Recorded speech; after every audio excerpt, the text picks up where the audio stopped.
I guess you all know about drafting sheep to come into the shed in mobs instead of one big line. But can you believe it? Some growers still don't do it. Basically, they're losing money. Drafting sheep into mobs for age, sex and type makes it easier for the classer and the shed staff to do a better job. And it's easier on the shearers. If you've got a mob concept, it's easier to deal with for a start because you're not shearing crossbred rams in amongst merino ewes with lambs running alongside. So they've all been drafted, separated that way. So it gives you an idea of how you can prepare the clip that you're classing, and it's just so much easier.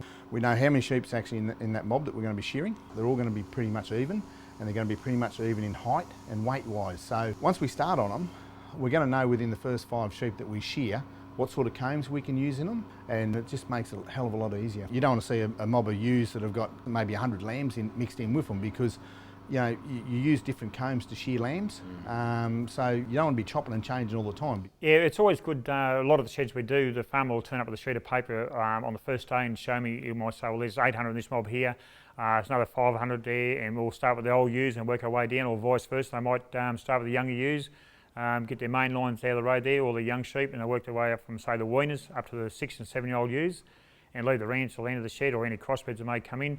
And it's good for the contractor, because he knows roughly how many a day he's going to get out on the better sheep, and the wool class himself knows where his lines are going to be through the day.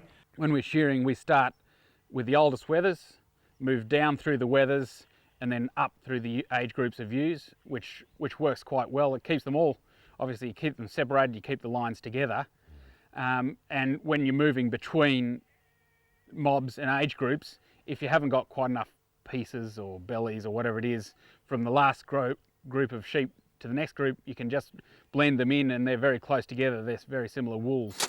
If you're not presenting your sheep to the shed in properly drafted lines, discounts for mixed qualities and mixed length could lead to a loss of 15 cents per kilogram. On our 3,000 head flock, this equates to a loss of $2,000. And I can show you examples of discounts of up to $1 per kilogram. The producer needs to clearly identify his mobs, shear them separately, and then clearly mark on the bales what they are. Makes a lot of sense, doesn't it?